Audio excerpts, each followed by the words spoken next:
The last second of my consciousness before I died was the sensation of being sent flying by an out-of-control truck. My body felt like a rag doll tumbling through the air. The agonizing crack of shattering bones, and the dull thud of tires crushing flesh mixed with the terrified screams of bystanders. I heard the final sounds of the world fading away. I could feel the warm blood draining from my body. My vision stained a hopeless, violent red. But in the very next second, my eyes snapped open. My heart was pounding like a hammer as I bolted upright in bed. Before me was the familiar crystal chandelier, refracting warm, soft light. The air was filled with the scent of white tea, my favorite, peaceful and serene. It was a world away from the heavy metallic tang of blood and the stinging smell of gasoline I had smelled just a moment ago. I looked down at my hands. They were pristine. My skin was smooth, my nails trimmed round and neat, the nail beds a healthy pale pink. This wasn't hell, and I hadn't been hit by a truck. This was my bedroom. I had been reborn. My mind was blank. My soul felt like it was still hovering somewhere else. This is a birthday gift I prepared especially for you. A voice so gentle it made me sick sounded right by my ear. It felt like a slimy snake wrapping around me. The hairs on my arms stood up instantly. I turned my head stiffly, inch by inch, and saw the face I wouldn't forget even in death. My cousin, Chloe, was standing in front of me, smiling sweetly, holding a delicate dark blue velvet box. Her makeup was meticulous today. The dusty rose lipstick made her look innocent and pitiful, like a harmless white flower untouched by dust. But I knew the truth. The sap running through this flower's stem was black poison, toxic enough to corrode a person's entire life. She opened the box with elegant fingers. Inside lay a ruby necklace. The gem was red as coagulated heart's blood. Under the light, it refracted a strange, deep glow, looking exactly like the blood I had shed in my past life, filled with endless resentment.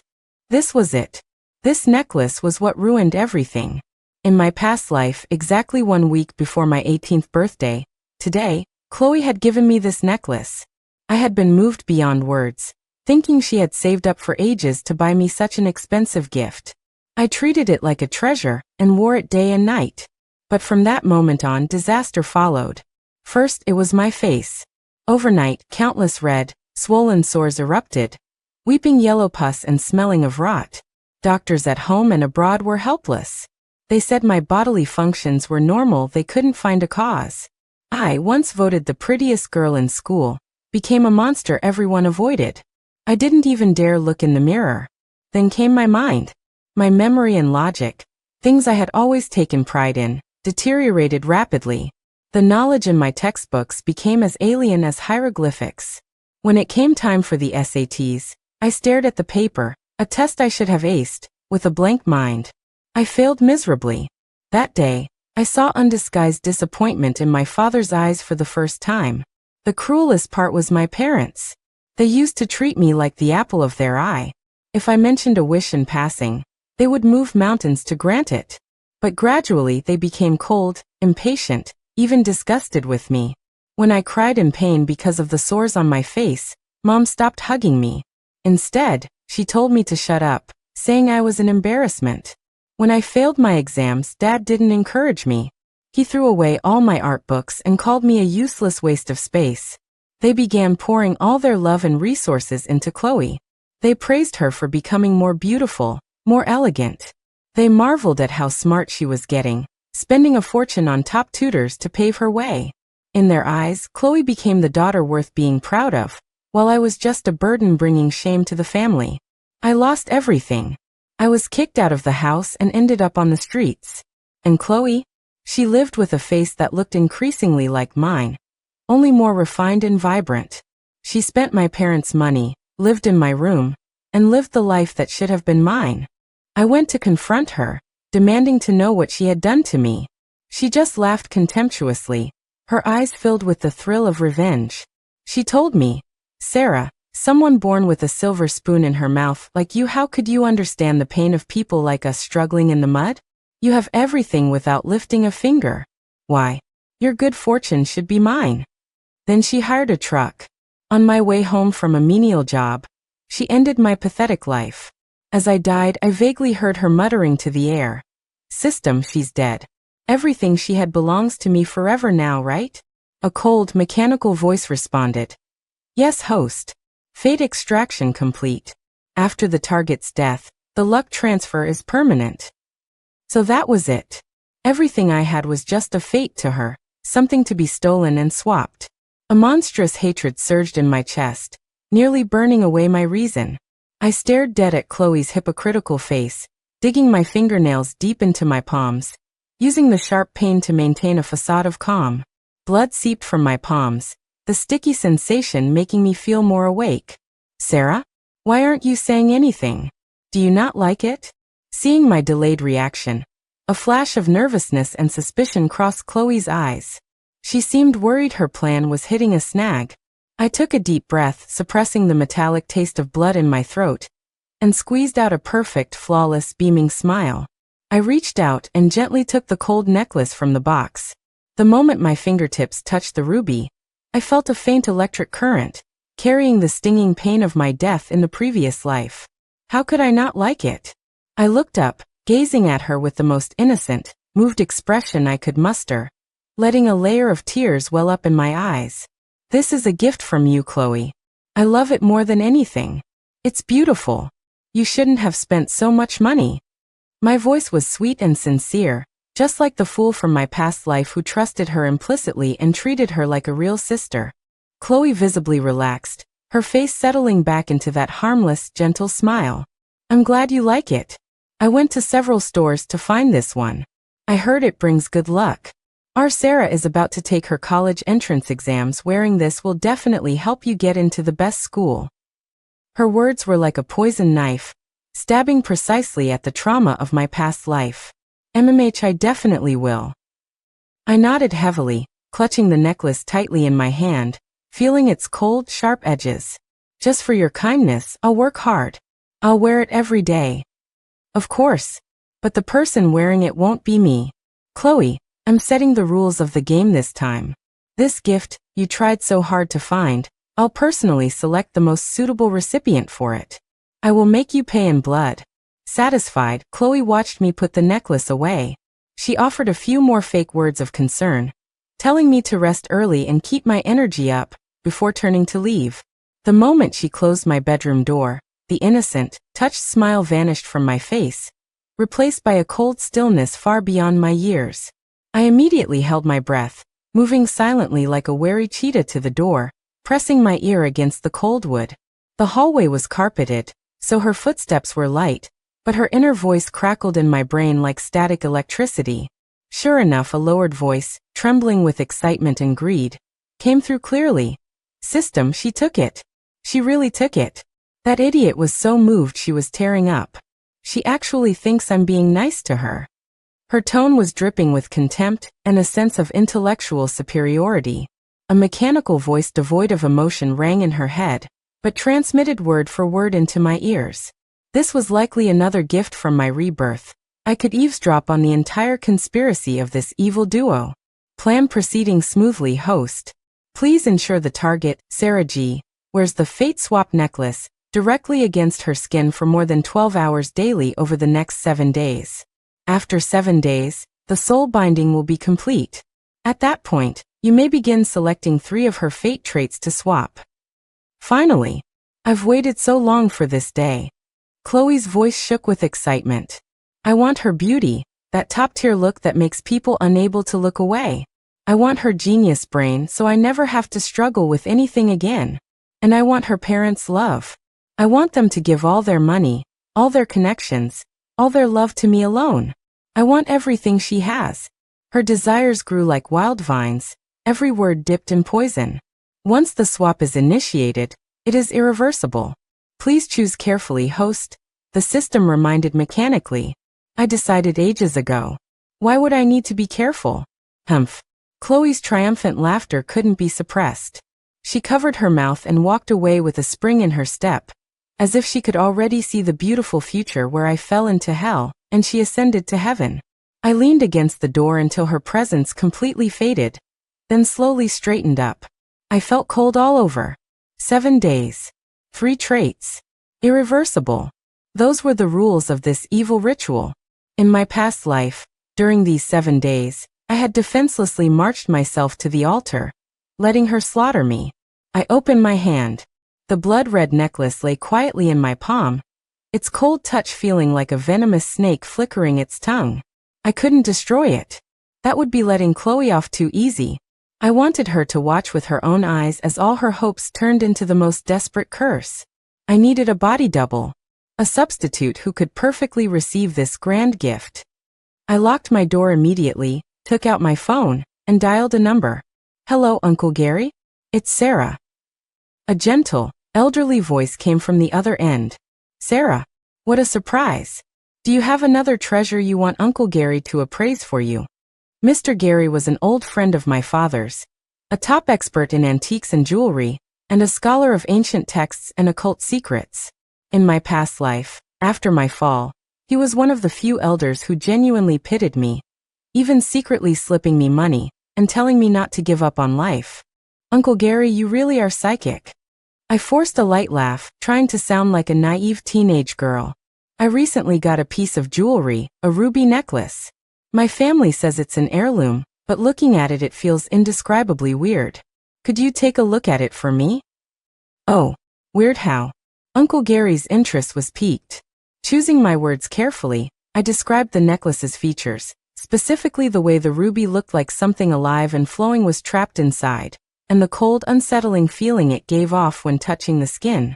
I specifically emphasized that staring at the gem too long caused dizziness and restlessness. There was a long silence on the other end, so long I almost thought the call dropped.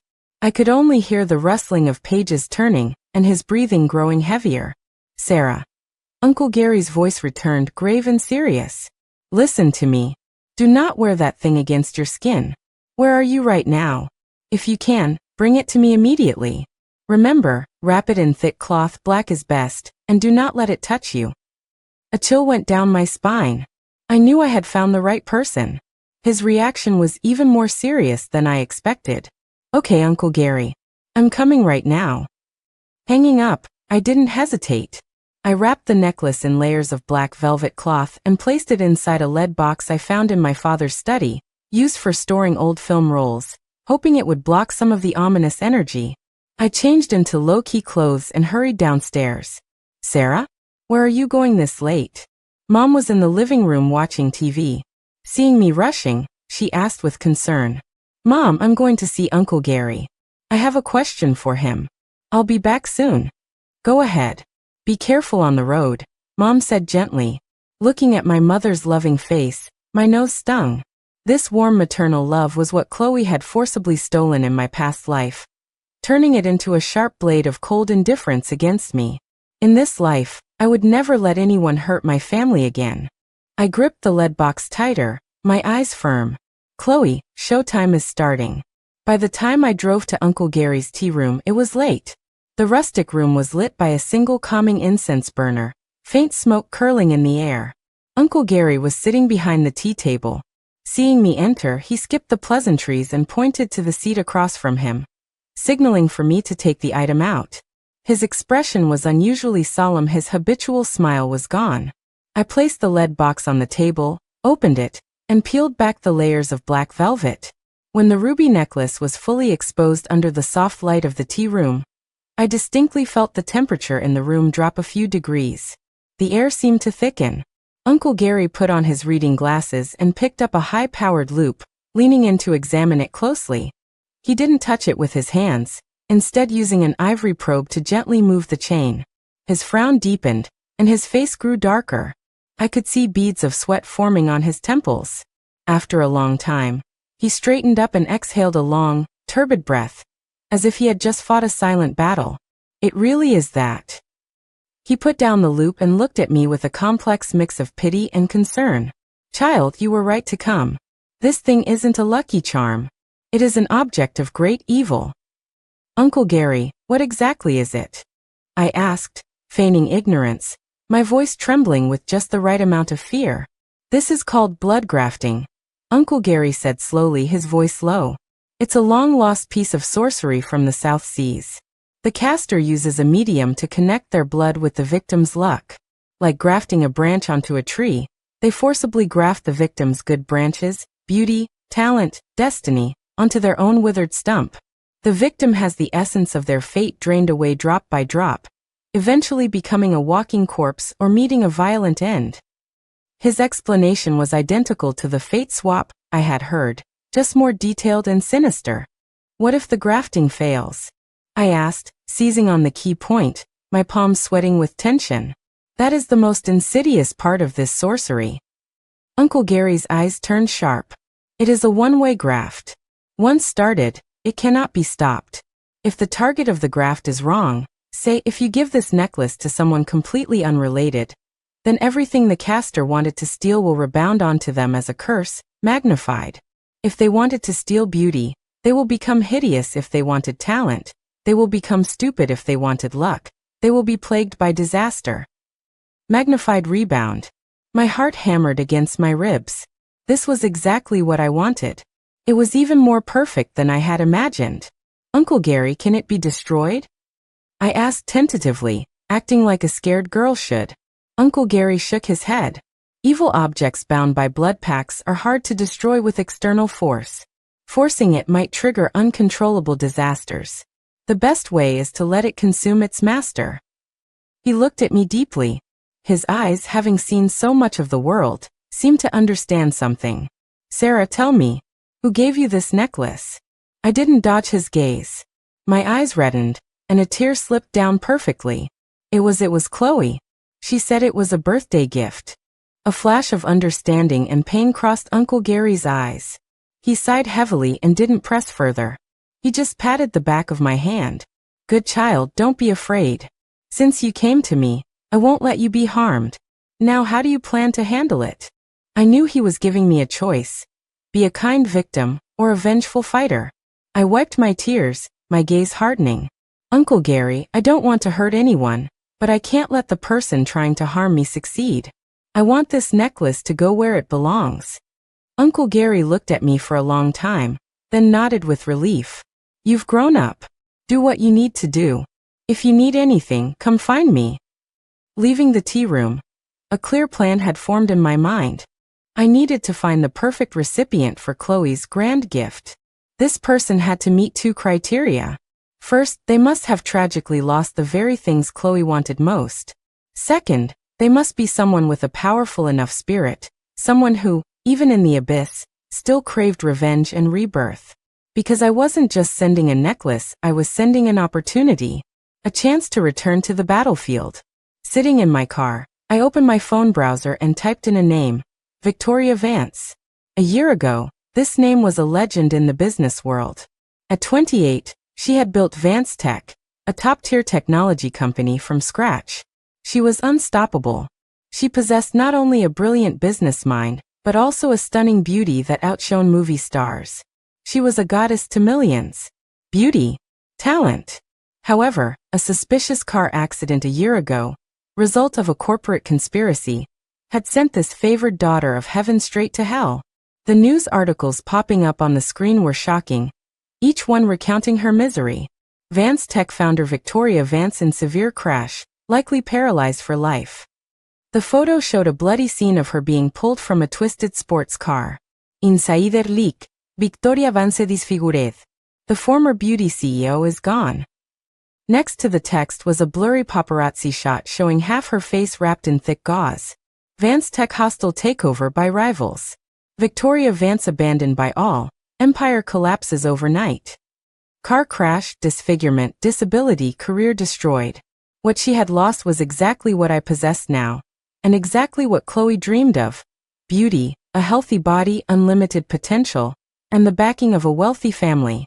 These three things corresponded perfectly to the beauty, genius, and parental love that Chloe wanted to steal from me. Victoria Vance. She was the one.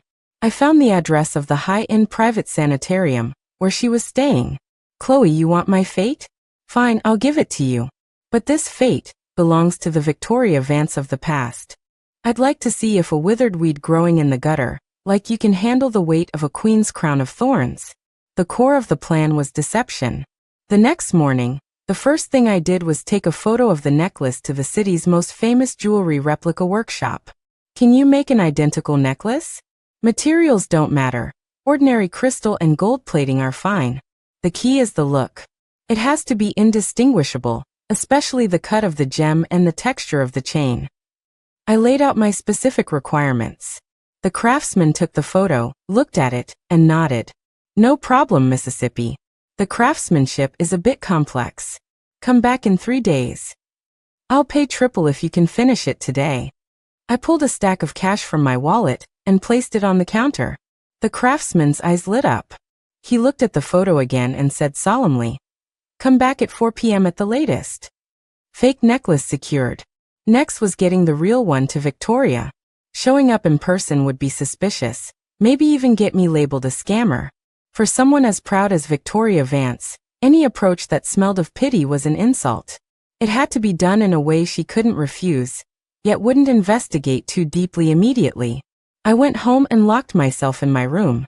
Using my left hand, I practiced a strange, scrawled handwriting that still carried a sense of power. On an exquisite card I wrote, "To the unbroken queen. May this help you reclaim your throne. Wear it close to your heart, and miracles will happen." No signature. No explanation. For someone like Victoria, pity is an insult, but this kind of mysterious challenge, encouraging her defiance, might actually touch her unwilling heart. At 4 p.m., I picked up the replica. It was placed in a deep blue velvet box identical to the one Chloe gave me. The look and weight were indistinguishable. I paid the balance with satisfaction and drove straight to a high-end courier service. I sent the package containing the real necklace and the card anonymously. The sender info was a fake name. The recipient was Victoria Vance at the sanitarium.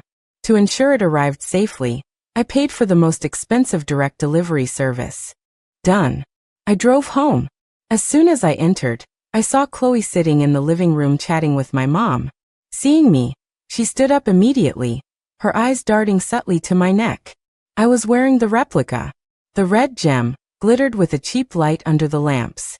A flash of secret delight crossed her eyes before she greeted me warmly. "Sarah, you're back. You're wearing the necklace. It looks so good." Mom smiled too. "Yes, Sarah. The necklace Chloe gave you is beautiful.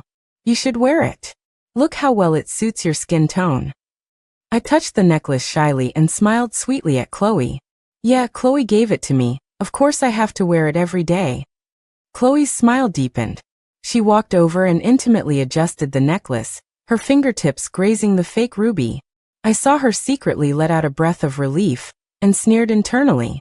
I could hear her talking to the system in her head. "System, quick scan it. Is it the real thing?" She was paranoid. The cold mechanical voice responded. "Scanning energy fluctuation scan complete. Target is wearing the fate swap necklace. Energy field matches. Confirmation positive. Binding sequence officially initiated. Estimated completion, 7 days. Perfect." Chloe screamed internally with joy. I kept my innocent smile thinking, idiot. Even energy fields can be faked. Your precious system is barely competent. I had specifically asked Uncle Gary about this. The energy fluctuation of such mediums is very faint and has a specific frequency. He gave me a small paper talisman drawn with cinnabar, folded into a tiny triangle, and tucked into the clasp of the replica necklace. It simulated a similar energy field, enough to fool a scan. "Chloe, you think you've laid a dragnet, but you don't realize that from the very start, you stepped right into the trap I dug for you." Meanwhile, miles away in the exclusive sanitarium, Victoria Vance sat expressionless in her wheelchair, watching the dead leaves fall outside the window. The accident a year ago hadn't just ruined her face and legs, it had extinguished the light in her eyes. A nurse knocked and entered, handing her a beautifully wrapped package. "Ms. Vance, a direct delivery for you." I didn't buy anything. Her voice was raspy and cold, like rusty iron grinding together. "Throw it away." "But the sender said this concerns whether you can reclaim your throne." The nurse hesitated, handing over the handwritten card. "Throne." A flicker of mockery crossed Victoria's eyes, but she took the card. When she saw the line of text, the dead calm in her eyes finally rippled. "To the unbroken queen," she muttered, then laughed self-deprecatingly. How long had it been since she heard words like that?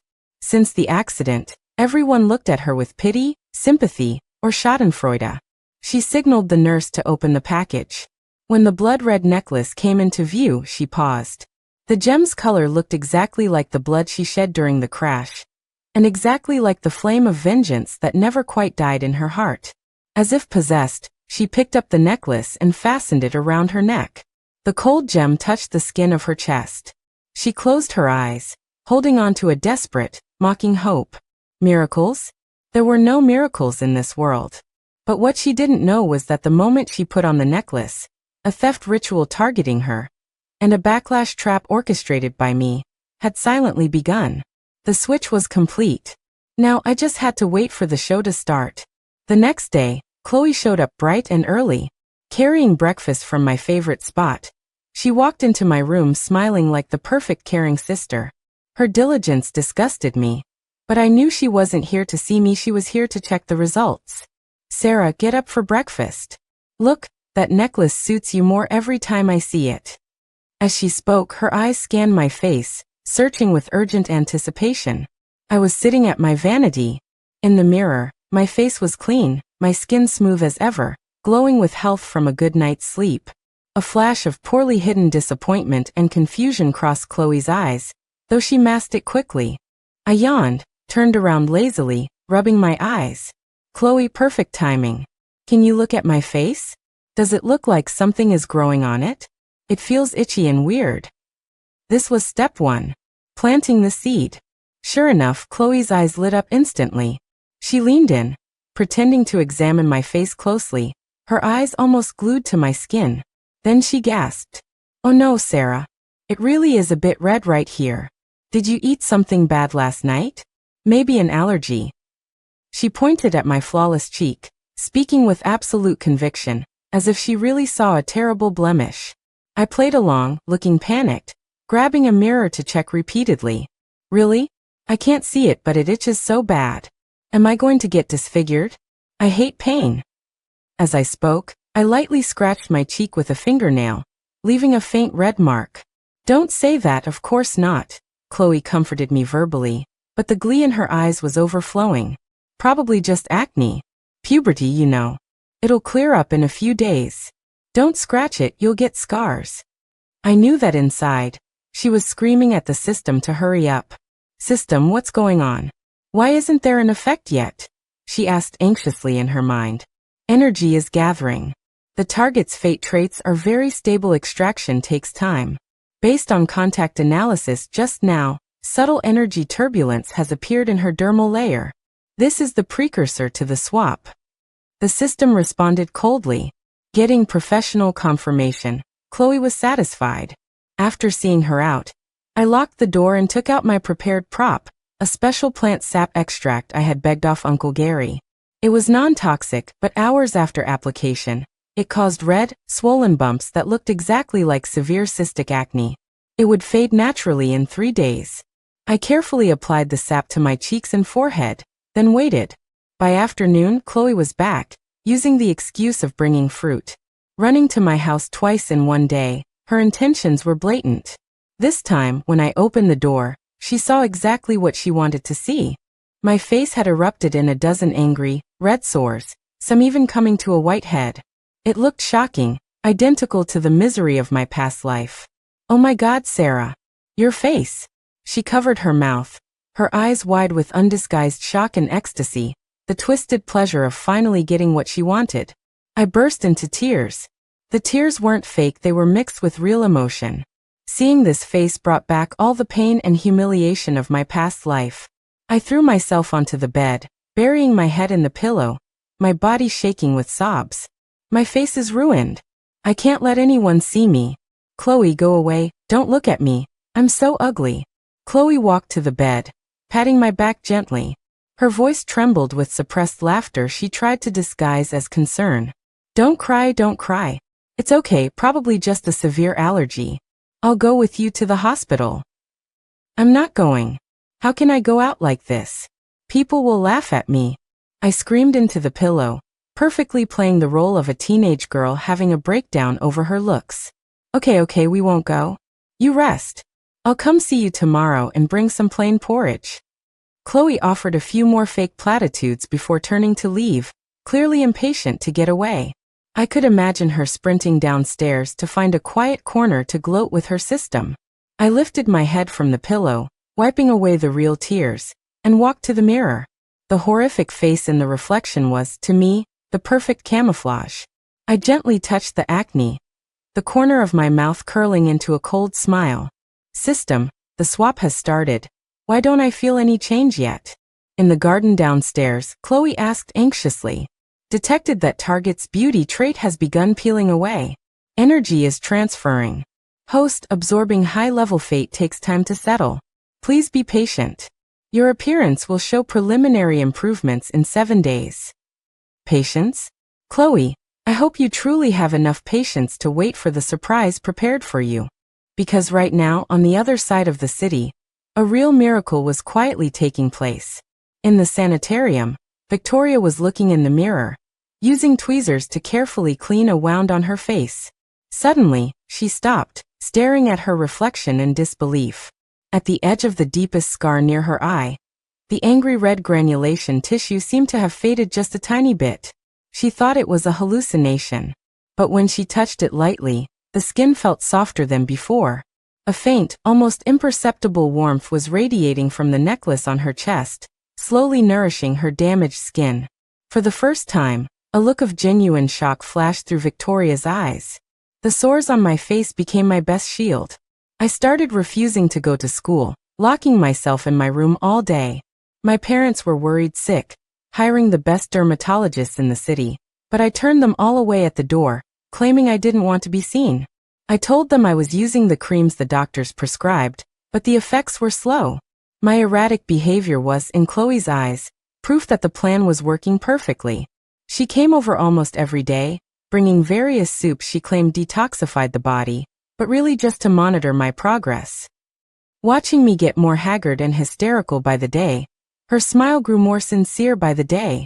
The school's monthly mock exams arrived, the most critical test before the SAT's college entrance exams. The results would directly impact recommendations and scholarships. Under the tag team pressure of Chloe and my homeroom teacher, I reluctantly agreed to take the test. On the day of the exam, I walked into the hall wearing a heavy mask and a hat pulled low to cover half my face, deliberately projecting an image of insecurity and sensitivity. Throughout the exam, I acted listless, sighing occasionally or tearing at my hair in frustration.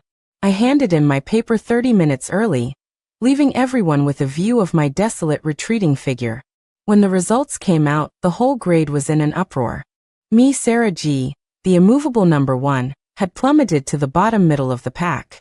My strongest subject, AP Physics, was a disaster. I got nearly half the multiple choice questions wrong. Is Sarah actually having a breakdown? I heard her face is totally ruined by acne. Her mental state must be shot. Definitely. Girls care most about their face. She used to be so proud. Now she looks like that. How could she focus on studying? Such a pity. I thought she was a lock for valedictorian. Rumors spread through the school, a mix of sympathy, regret, and mean-spirited gossip. Chloe, meanwhile, became the inspirational model. She came out of nowhere in this exam, cracking the top 10, scoring 50 points higher than her personal best. She came to my house holding 2 report cards, one mine, one hers. Her face wore a mask of worry and a poorly hidden smirk. Sarah, don't be too sad. It's just one bad test. You'll do better next time. She sat by my bed, handing me the paper. Look at me. I got lucky this time and did pretty well. Maybe you brought me good luck. I buried my face in the quilt, not even looking at the glaring red scores. My shoulders shook as I sobbed. Chloe, my brain feels broken. I looked at the questions and went blank. I knew the formulas, but I just couldn't use them. System, did you hear that? Her brain is starting to rot too. Quick, I want to swap her genius trait. Chloe screamed silently in her mind. Command received. Second trait, talent, swap initiated. This trait has an extremely high energy level. Transfer estimated to complete within 7 days. Host will experience increased mental agility during this period. Chloe left satisfied. She believed that soon, she would possess my genius brain, becoming truly favored by heaven, trampling everyone beneath her feet. Meanwhile, miles away at the sanitarium, Victoria sat at her desk, processing company documents her loyal subordinates had risked their jobs to smuggle in. The mess at Vance Tech was more complex than she imagined. Core patents stolen by rivals, capital chains near breaking point, projects dead in the water. She frowned, staring at a technical proposal for an AI algorithm, her mind cloudy. This problem had stumped her for 2 whole days. Suddenly, a stream of clarity seemed to pour into her head. The blocked thoughts cleared instantly. A bold, elegant solution she had never considered before appeared in her mind frame by frame. Like a movie, the complex code and business logic rearranged themselves automatically, forming a perfect path to victory. She froze, then her eyes exploded with incredulous light. She grabbed a pen and began writing furiously. The technical bottlenecks that were once obscure became fluid and simple under her pen, conquered one by one. An hour later, a new proposal that could not only save Vance Tech, but allow it to technically leapfrog its competitors was on the paper. Victoria put down the pen, her chest heaving. She looked at her hands, then subconsciously touched the necklace. The warmth was more obvious now.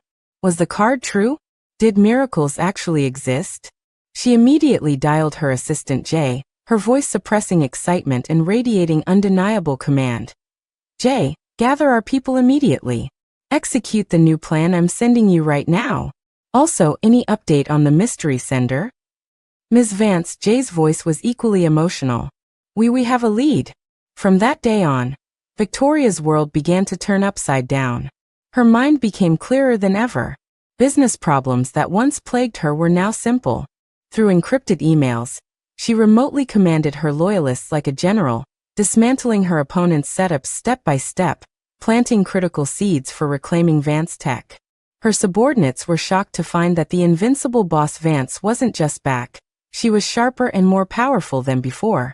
Even more shocking were the physical changes. One morning while washing up, she accidentally caught a glimpse of herself in the mirror. The face that had been mangled by glass was healing. The hideous scars were fading at a visible rate. Though not fully recovered, she was no longer terrifying. The shadow of her former beauty was returning. She reached out with trembling fingers, touching her cheek. Under the skin, she felt the faint itch of regeneration. She immediately called the nurse to check her legs. Ms. Vance, your left leg has sensation. Oh my God. The muscle is showing slight contraction response. The nurse's scream was filled with disbelief. Victoria looked down at the legs doctors had declared permanently nerve damaged. She focused, veins popping on her forehead. Under the nurse's shocked gaze, her toe actually moved, a slight, spasmodic twitch. In that moment, even a woman as battle-hardened as Victoria Vance felt her eyes burn with tears. She wasn't dreaming. She was recovering. The mysterious package, the blood-red necklace, the words to the unbroken queen. Who was behind all this? She dialed Jay again, her voice raspy but filled with absolute authority. Jay, use every resource to investigate. Find the person who sent that anonymous package 2 weeks ago. I want to know who they are and what they want. Victoria's business instincts and survival drive were fully activated.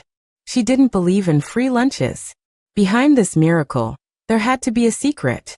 She had to find this person and take control. Friend or foe, she would hold her destiny in her own hands. Yes, boss. Hearing that authoritative tone again, Jay sounded like he might cry. The queen was truly returning. Victoria's investigation network spread like an invisible web. The courier info was anonymous, but top detectives traced the breadcrumbs from surveillance cameras and vehicle logs, peeling back the layers.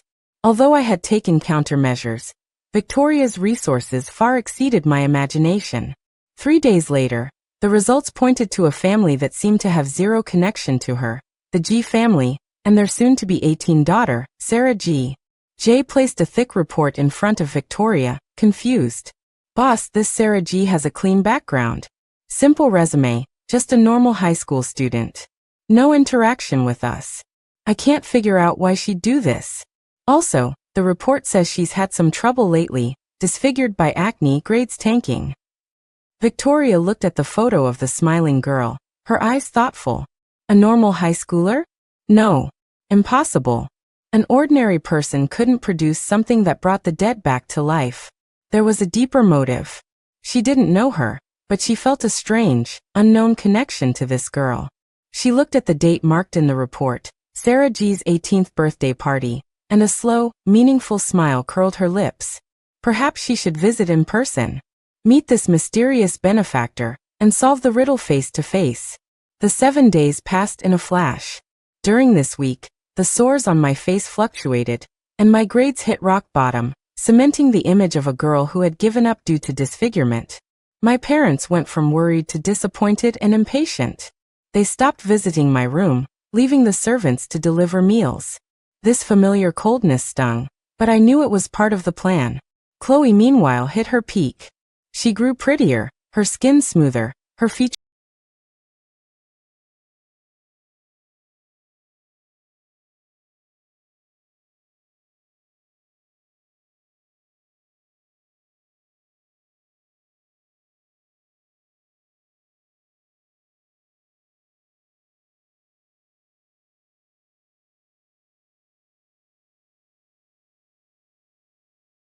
still the G family daughter. Aunt and uncle still love you. I curled up under the quilt, silent, like a hedgehog abandoned by the world. Internally, she couldn't wait to talk to the system. System, is the binding complete? Can I make my last wish? Soul binding 100% complete. Second trait, talent 70% absorbed. Host, you may make your final swap wish. Greedy, malicious light burst from Chloe's eyes. I wish to swap Sarah's kinship fate. I want to replace her and become her parents' only beloved daughter. I want them to forget Sarah and love only me. This was her most vicious and most desperate wish. Growing up in a family that favored sons, she was neglected and abused. She was insanely jealous of the wholehearted love my parents gave me. She didn't just want my things, she wanted my life, my roots. The system paused, seemingly calculating. Kinship fate is the highest tier. It is tightly bound to bloodline structures. The swap conditions are extremely strict. It requires a powerful ritual and resonance to be permanent. What ritual? Tell me, Chloe asked urgently. At the target's birthday party, in front of all friends and family, your blood relatives, your parents, must publicly announce you are the G family's daughter. Simultaneously, you need the verbal acknowledgement of the target's parents. Only then, with witnesses and blood resonance, will the swap complete and become unbreakable. Birthday party. Public announcement. A hideous grin spread across Chloe's face. This stage was practically built for her. She would use my birthday party to deliver the final, cruelest despair. In front of everyone, she would peel away my identity layer by layer, taking everything, watching me fall from the clouds into the mud with nothing. Good. Perfect. She almost laughed aloud. She looked at me, crying on the bed, as if looking at a dead person. Sarah G., tomorrow is your funeral. When it's over, I'll be merciful, and let my parents adopt you, you poor worm. You'll live as my shadow, surviving on my scraps. She was lost in her beautiful dream, unaware that every word of her perfect plan was echoing clearly in my mind, providing me with the final, precise script for my counterattack. Chloe thought I was drowning in despair, defenseless, a fish on the chopping block. She didn't know that every conversation she had with the system was being broadcast live to me. The day after she made her final wish, the day before my party, I started my final setup. Knowing the time Mom brought fruit to my room every afternoon, I deliberately dropped a micro camera disguised as a power bank in the corner of my desk. It was facing a screen playing a surveillance video I had faked. In the video, Chloe sneaks into my room while I'm out. She rifles through my diary, then carefully snips a lock of my hair from my hairbrush, wraps it in tissue, and hides it in her pocket. I fabricated this using editing software based on her previous behavior. It was seamless. Mom found the power bank. She picked it up to put it away but accidentally hit play. When she saw the content, her face went pale. She watched it several times, her expression shifting from shock to anger and fear. At dinner, the atmosphere was heavy. Mom casually mentioned, "Sarah, has your cousin been getting too close to you lately?" I put down my chopsticks, looking confused and slightly uneasy. Yeah, Mom. Chloe's been weird lately. Too enthusiastic. She keeps asking about Dad's company shares and my bank passwords. I didn't know if I should tell her. Half truth, half lie, but enough to plant a seed of suspicion in Mom's heart. A relative stealing your hair and asking about your inheritance? That screams bad news. Dad frowned too. Why is she asking that? Stay away from her. Don't tell her family business. The seed was planted. The next morning, the day of the party, Uncle Gary visited as a family friend.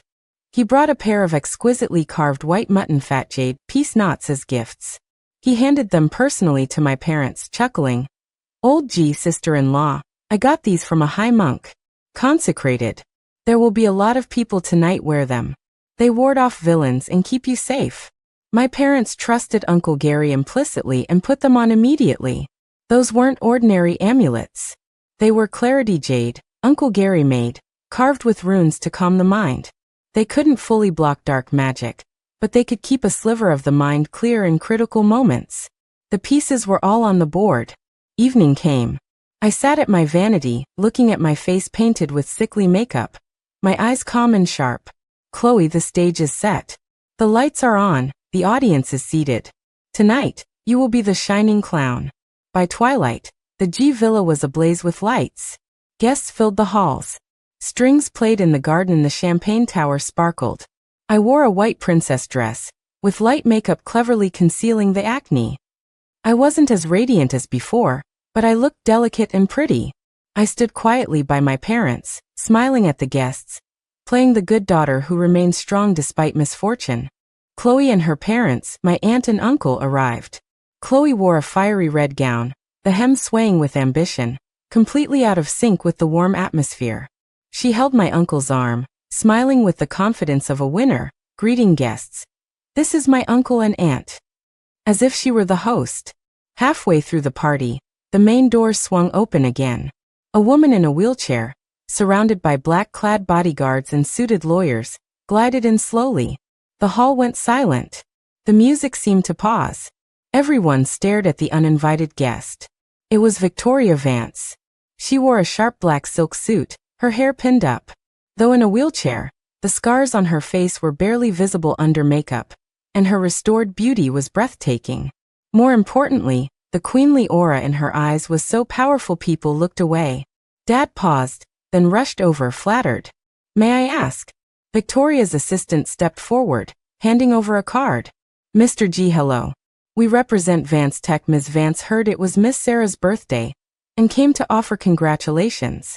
She also wishes to discuss strategic investment in the G Group. Vance Tech boss Vance. Dad was shocked. He never expected this business legend to show up. The potential investor cover story was plausible, no one doubted it. Chloe saw Victoria and sneered internally. A disfigured cripple. Even if she was famous once, she's just trash needing a pushchair now, here to suck up to the G family for a comeback. I locked eyes with Victoria across the crowd. Her gaze was deep, probing, knowing. She seemed to ask, "Did you arrange this?" I gave a microscopic curl of my lips, signaling, "Showtime." She gave a barely perceptible nod. Received. We both knew. Tonight we were allies. One in the light, one in the dark. Victoria's arrival was a bombshell, making the drama even more intense. The birthday song played. A massive 3-tier cake was wheeled out. Standing before the cake, amidst the applause, I clasped my hands, closed my eyes, and made a wish. May all sins be judged. May all stolen lives be returned to their owners. Then I blew out the 18 candles. Thunderous applause followed. Just then, a shrill voice cut through the peace. Wait! My aunt, Chloe's mother, rushed out from the crowd, grabbing my mom's hand. Her face was a mask of exaggerated grief, acting worthy of an Oscar. Sister-in-law, I've hidden this for 18 years, but I can't do it anymore. I have to say it. The room went dead silent. Everyone looked at her, confused. My uncle stepped forward too, face solemn, pulling out a deliberately aged, yellowing document. He held it high. This is the hospital birth record from 18 years ago. Back then our daughter and your daughter, they were switched at birth. Boom. The crowd erupted. Shock, disbelief, whispers buzzing like a hive. Aunt pointed at me, then at Chloe, crying. Chloe is your biological daughter. She is the G family blood. And Sarah is my child. Right on cue, Chloe rushed forward. She dropped to her knees before my parents with a thud, tears glistening, acting with heartbreaking sincerity. Dad. Mom. I'm your real daughter. She cried as if 18 years of separation were pouring out. Chaos. Guests' gazes swept between me, Chloe, and my parents like searchlights. I watched their self-directed play, letting my face show shock, panic, and fragility. I grabbed Dad's sleeve, trembling like a frightened deer. Chloe, your performance has started. Now my counterattack begins. Faced with this sudden truth, my parents were stunned. Mom's face was white, clutching Dad's arm, voice shaking. No, impossible. What are you saying? Sarah is our daughter. We raised her for 18 years. That's exactly why we have to set it right, sister-in-law. You can't be selfish and hoard my daughter. Aunt screamed, trying to pull me to her, but Dad swatted her away. At that moment, I saw Chloe's eyes focus intensely. She was muttering, triggering something.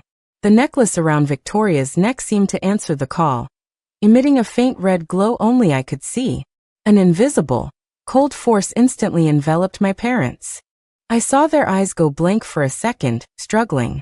The clarity jade around their necks glowed with a warm light, fighting the evil force. But the dark magic seemed stronger. Their eyes went from struggle to confusion, then to a forced realization. Chloe saw the change. The spell was working. She threw herself at Mom's feet, crying harder. Mom, look at me closely. Look at my eyes. Don't I look like you when you were young? Blood doesn't lie. Mom looked down at her, the confusion deepening. She stared at Chloe, then back at me, looking torn apart. Like she does look like me, she murmured. Success. Chloe was ecstatic. She felt a warm energy flowing from my parents to her, the kinship fate. She looked up triumphantly, shooting me a provocative, victorious glance across the crowd. She mouthed, "Everything you have is mine." I played along, face pale, body shaking, as if the news had broken me. I stumbled back, eyes full of tears, looking helplessly at the guests, the perfect victim. The guests whispered, looking at me with pity. Some elders close to our family frowned, clearly disgusted by my uncle's behavior. The tension hit its peak. Chloe, you're so proud right now. In a moment, you will know despair. Every bit of energy you absorb is a ticket to hell. Just as Chloe thought she had won, ready to stand up and enjoy my parents' embrace, the anomaly occurred. The clarity jade on my parents' necks suddenly emitted a gentle, but inviolable milky white light. It acted like a shield, instantly blowing away the cold, evil mist around them. Their eyes cleared instantly. Confusion vanished, replaced by the furious rage of being deceived and manipulated. What kind of nonsense are you spouting? Dad snapped out of it. He looked at Chloe, kneeling and smirking, and exploded with anger. He pulled me behind him protectively, pointing at Chloe. Sarah is our daughter, the only daughter of the G family. What is wrong with your family today? Get the hell out. Mom woke up too, connecting the dots instantly. She looked at Chloe's fake face with cold disgust. Chloe, the G family treated you well. Why are you plotting against us like this? You are vicious. Chloe froze. Her triumphant smile curdled into comical shock. What happened? Why did the magic fail? The system said the transfer started. No. Impossible. Dad. Mom. Look at me again. You acknowledged me just now. She tried to grab them, to re-establish the evil link. Enough. I spoke coldly. My voice wasn't loud, but it cut through the hall like an icy blade. I stepped out from behind my father. I wiped the tears away. No more fragility, only cold mockery and the calm of total control. I took out my phone and pressed play. A clear conversation blasted through the villa's surround sound system. Can I make my last wish? I wish to swap Sarah's kinship fate. I want to replace her and become her parents' only beloved daughter. It was the recording of Chloe and the system, captured by the special device Uncle Gary gave me. Irrefutable proof. The hall went dead silent, then exploded. Everyone looked at Chloe like she was a demon. Oh my God, what is she saying? Swap fate? Sorcery? That's terrifying. So Sarah's face and grade she caused that? That woman is poison. Chloe's face lost all blood.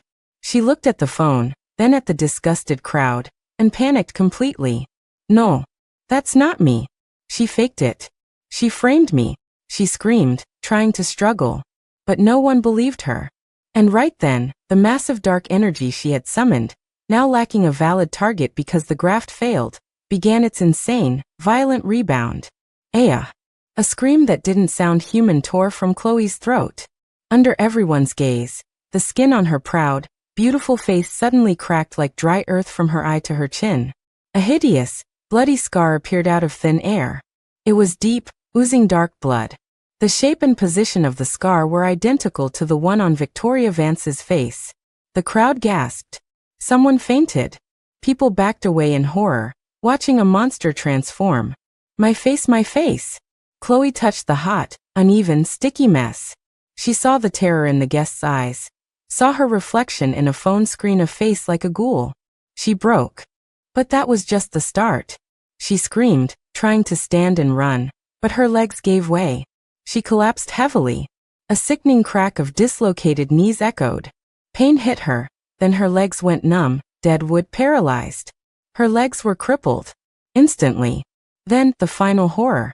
Her luscious black hair turned gray and withered rapidly, falling out in clumps. In seconds, she went from an 18-year-old girl to a balding, scarred, broken crone. System. Save me. System. What is happening? You said it was foolproof. She shrieked internally, clutching at straws. A cold, mocking mechanical voice responded in her head one last time. And this time I heard it clearly too. Warning. Fate swap failed. Backlash protocol initiated. Curse. Beauty stolen, disfigurement returned. Curse. Talent stolen, stupidity returned. Curse. Kinship stolen, isolation returned. System energy depleted. Unbinding goodbye, foolish host. Silence. Chloe was doomed. She was not only back to square one but burdened with the magnified consequences of everything she tried to steal. My uncle and aunt were paralyzed with fear on the floor, babbling. Not us. It was her. She forced us. While the crowd was still frozen in horror, a cool, powerful voice broke the chaos. The farce ends here. Victoria Vance, supported by her assistant, slowly stood up from her wheelchair. She stood a bit shakily, but she stood. Straight and firm, like a pine tree surviving a fire. The crowd gasped again. The woman declared permanently paralyzed had stood up. If Chloe's transformation was a horror movie, Victoria's standing was a miracle. Victoria walked step by step to the heap of misery that was Chloe. She looked down, eyes cold as knives. The luck you stole made you think you could be beautiful and smart. But you didn't know that luck was only enough to restore 1/10,000th of my talent and beauty. Now she smiled cruelly. I'm taking back the interest. She nodded to the lawyer behind her. The lawyer stepped forward, presenting a file to my uncle and aunt. You too are suspected of corporate fraud, malicious injury, and falsifying documents. We have called the police. Here is the evidence of you conspiring to cause Ms. Vance's car accident. It turned out the mastermind behind Victoria's crash was my greedy uncle, trying to steal corporate secrets. Police, waiting outside, marched in. Cold handcuffs clicked onto my uncle and aunt. Chloe, along with her stupid, greedy parents, were taken away. Prison and endless regret awaited them. Chloe would spend the rest of her life in a cell, looking like a monster. The storm finally passed. That bizarre, terrifying birthday party became the talk of the town, though people tacitly agreed not to dig too deep into the supernatural parts. They just knew the wicked G relatives got their karma. I regained my brilliance. The acne faded and days my skin was better than ever. I blamed hormones and stress relief. Without Chloe's interference, I crushed the SATs and got into the top university in the country, realizing the dream stolen from me in my past life. Victoria reclaimed Vance Tech with thunderous force, taking it to new heights. She became my mentor and guardian. She taught me business strategy and how to be a truly powerful woman in a complex world. The ruby necklace turned to dust on Victoria's neck after the backlash, vanishing as if it only existed to settle this score. On the day I left for college, Victoria drove me. Her custom sports car turned heads at the campus gate. Standing by the dorms, her scars were gone. She had reclaimed her world-ending beauty, but her eyes held the glory of a survivor. No wheelchair, just a steady stride and commanding aura. She fixed my bangs. "Sarah, thank you. Without you, I might have rotted in that sanitarium forever." I shook my head, smiling sincerely. "I should thank you. You taught me how to fight. You taught me what true strength is." She smiled, a dazzling sight that outshone the sun. "Remember," she said seriously, "we don't rely on vague destiny. That's an excuse for the weak. We create our own new lives." I nodded vigorously in the September sun. The nightmare of the truck, the pain of betrayal, the despair, it all evaporated like mist. Looking at the new campus and the legendary ally beside me, I felt a peace and power I had never known. I knew this wasn't just a victory of revenge. It was my rebirth. A rebirth I created with my own hands.